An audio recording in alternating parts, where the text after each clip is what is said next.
Today, Franc is in Belfast to meet his newest client. Usually when I meet a couple, I usually meet the lady first and then I meet the guy. With proposals, I always meet the guy first, so it's a completely different dynamic. I start off with the ladies and we're having fun, it's chatting and champagne and Key Royales. With the guys, it's a handshake and it's like, okay, how's it going? And the guy Franc has to get to know today is Phil, an outdoor activities enthusiast from Lisburn who plans to propose to his girlfriend, Jill. This is my first and only proposal, and it will be the same for Jill. I want it to be different, to be memorable. The top of a mountain we've just spent the afternoon climbing, or in a cave that we've spent all day exploring. Franc, I think, could bring a lot of the romantic-y side of thing that I don't have that much of. Welcome to my world. Won't you come on in? There must be some connection between the two of us. If you make a connection, and then it's easier to work, and then I'll start going into bigger questions about, you know, how well does he know his girlfriend? What does she like? What does she not like? Because I'm never going to meet her until after the event, so I really am going to ask him a lot of questions. From what I've seen about Franc, is he's huge and all bling and all jazz and whatever. To be really honest, you know, if I go down on my knee in the bedroom one morning and just in my pajamas said, will you marry me? I'm almost definite the answer would be yes. But that's not what I want to do, you know, that's not special, that's not memorable. Phil, yeah. Nice to meet you. How are you keeping? Good. Take a seat. Thank you very much. I'm dying to find out all about you. What's your dream proposal? Somewhere remote, special, beautiful. Would you like to do the proposal at home, or would you like to do it abroad, or whereabouts would you like to? We have looked at, you know, the Canadian lakes there, or the Rockies, or the Alps, somewhere pretty really wild, breathtaking, you know. Somewhere away doing what the two of us enjoy doing the most. Doing most, yeah.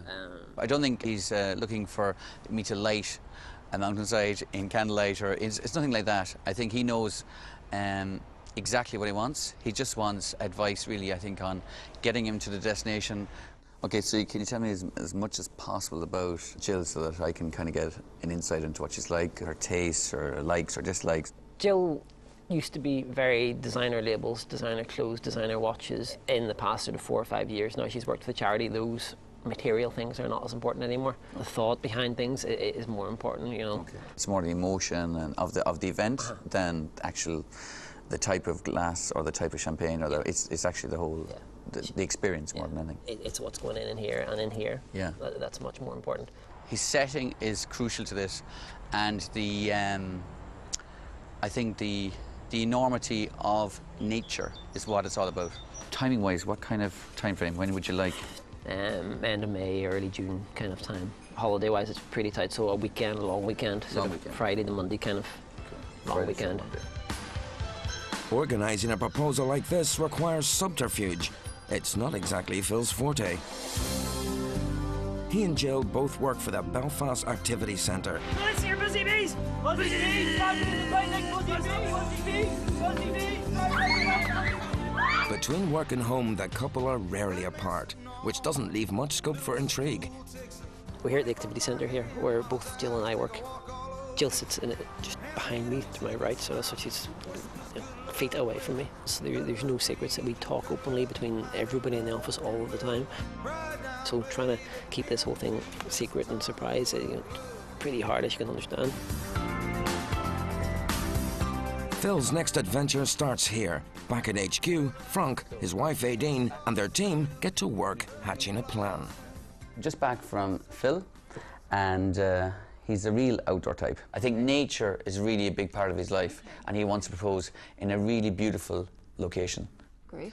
He's thinking of Canada, but to me, we've got 2 days to do this proposal. It's too far. Well, if you're thinking somewhere like nearer to home, I suppose Norway is fantastic, Scandinavia, you know, there's beautiful landscapes up there. Yeah, I think that would be a great place. Let's find out. Okay. So find me that location and I'll start and do it recce immediately, okay? All right. Having Franc on board would be good to sort of help with words or what to say or how to do it. I would like to see myself as a bit of a traditional sort of guy, like asking her father for permission. You know, it's forever has been a massive thing to me. You know, how am I going to ask the father of my potential bride to be? That stuff would be important to me. But before Phil can state his intentions formally, there's one more detail to agree: the location.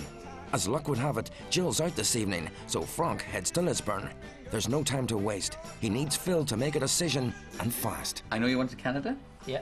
I just find Canada's going to be quite a long trip. You're going to spend maybe at least a day and a half getting there and a day and a half back. So I think better than Canada, we've got Norway.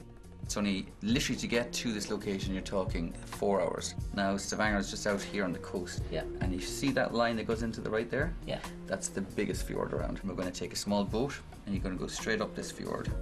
Where I'm thinking of you doing the proposal is at 3,225 feet. Wow. Okay. With a view all the way down the fjord. It's at Chirag. Chirag is the big mountain that you're going to be up on. And Chirag has got an amazing stone lodged between two fjords. Wow. I was thinking if the two of you stood there, if she says no, it's 3,225 feet drop.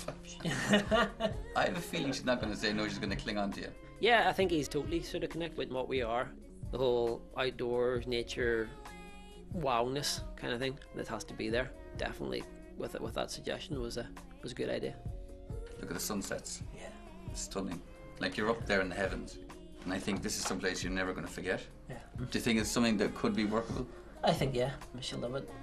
Now I would like to know sort of, you know, the more of the nuts and bolts. When and where and how much. Location decided, Phil and Franc work late into the night, planning the big adventure.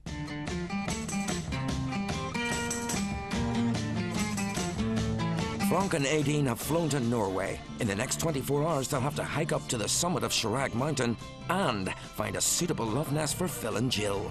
Base camp, a 2-hour trek from the peak, is called the Eagle's Nest. Fortunately, it's ideal climbing weather. I'll find accommodation. I think you should go up the mountain. All right, maybe I find some nice Norwegian to give you. Yeah, I'll get my gear. Concerned that Phil's not, as he says himself, romantic-y, Franc's arranged a crash course in the language of love, courtesy of a creative writing expert at Queen's University. I think the main thing to remember is exactly who you're talking to, that you're not talking to some other randomer. Yeah, like the main thing to remember is that this is something, whatever you write or whatever you say, is very specifically for her. Would you be really open with her about how you feel about her normally? The relationships, warts and all, you know, we have fantastic times, and then we have an argument, and you argue, and the arguments just make you better. Would you be really effusive and like say "I love you" with her a lot, or? I would do, yeah. Yeah. So that's not unfamiliar. No, that's kind of, that's all right. Yeah. Phil's not the only one struggling in unfamiliar territory.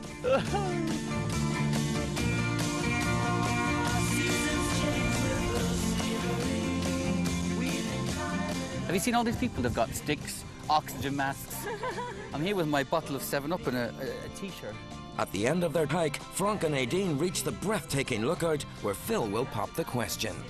Look, come back here, Aideen. That's it there, look.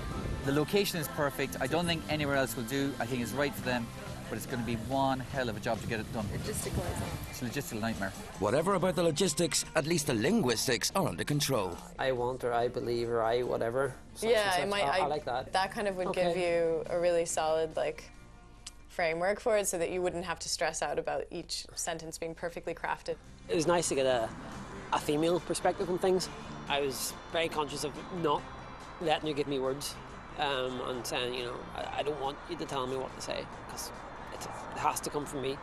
But it was nice to get a wee bit of direction there. All going to plan, this traditional Norwegian hutta is where the happy couple will end up after the proposal. Okay, to me this is a lot more like Phil. It's the great outdoors, I can hear the waterfalls, and you walk out the deck, right outside. Yeah, and it's very Norwegian inside. Typical Norwegian, and I love the fact you've got a family feel about this place. I think we can make this a real love nest, make this the bed, and also the couch for the fire. This would be very, yeah, this is where you stay. Romantic. I like it, yeah.